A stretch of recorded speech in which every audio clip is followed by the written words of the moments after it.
cet effet, la sérendipité, qui fait que la surabondance de fleurs et l'effet du vent va nous amener à butiner de page en page.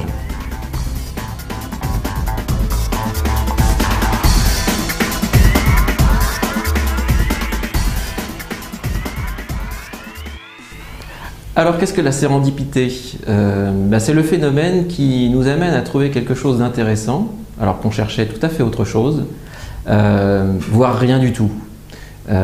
Pour faire encore plus pompeux, si on veut, on peut appeler ça la zadigacité, en référence aux Zadig de Voltaire.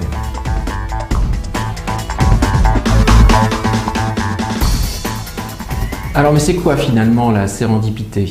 Eh bien c'est ce qui nous arrive quotidiennement quand on surfe sur internet en cherchant quelque chose de fortement intéressant et que le hasard nous fait tomber sur une perle. Perle tellement intéressante que on tombe sur un collier et qu'en égrénant chacune des perles, on se perd dans une nouvelle recherche qui nous en fait quelquefois oublier ce qu'on cherchait.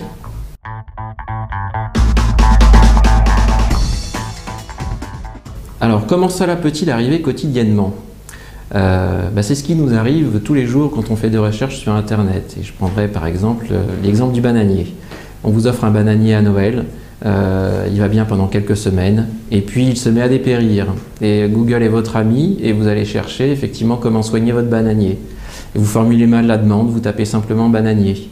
Vous tomberez effectivement sur quelques conseils sur l'entretien des bananiers, et puis le hasard va faire que vous tombez sur le bananier bleu, cette boîte de jazz martiniquaise, et vous êtes féru de jazz et vous vous perdez dans les liens et finalement vous allez réserver billet d'avion et passer vos vacances aux Martinique. Cela peut arriver également parce que l'information est mal classée, mal référencée. Les mots-clés, les associations de mots, le classement de référencement naturel fait par les moteurs de recherche font qu'une information qui devrait se trouver dans une certaine case finalement est accessible avec une autre recherche. Et donc, vous allez tomber par hasard sur une information que vous ne cherchiez pas, mais qui vous intéresse. Et puis, vous pouvez vous prendre dans les filets publicitaires. Justement, c'est quelque chose qui a été volontairement ajouté à cet endroit-là. À l'information que vous cherchiez a été ajouté des liens, des petites choses très attractives, des vignettes, ce qu'on appelle les bannières de publicité, ou des bandeaux de publicité. Et puis votre œil est attiré par cette petite chose qui clignote et vous êtes emporté dans des liens externes qui vous amèneront dans des lieux où vous n'étiez pas destiné.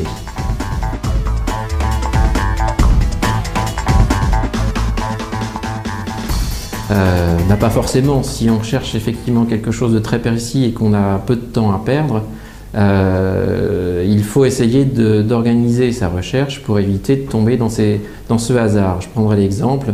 Vous avez un vilain insecte, un vilain capricorne qui est en train de vous manger tout le bois chez vous et vous voulez savoir comment vous en débarrasser. Si vous tapez sur Google Capricorne, effectivement, vous allez plutôt tomber sur votre horoscope et l'astrologie. Il faut donc savoir utiliser les moteurs de recherche, la recherche avancée ou les syntaxes les plus simples pour les « et », les « ou », les « sauf ».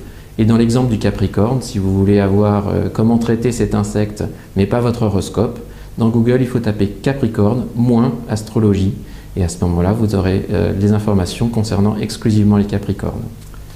Nos amis québécois appellent le navigateur un butineur parce qu'effectivement, c'est ce qui nous arrive. Comme les abeilles, on saute de fleur en fleur là où nous porte le vent. C'est donc cet effet, la sérendipité, qui fait que la surabondance de fleurs et l'effet du vent va nous amener à butiner de page en page. Et en parlant d'abondance, il va falloir apprendre à faire le deuil de sa maîtrise de l'information ou de sa connaissance de toute l'information et de son classement et de son existence sur Internet. En 2006, on référençait environ 10 milliards de pages. Et puis, dans les mois qui ont suivi, Google a estimé à 50 milliards le nombre de pages sur Internet.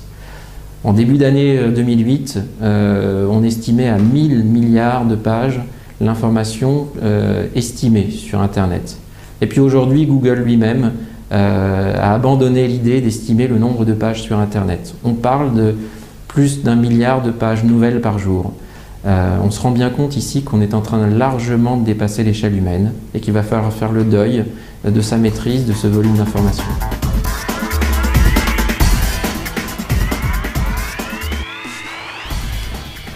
Quel est l'avenir de la recherche sur Internet avec cet éclairage de la sérendipité?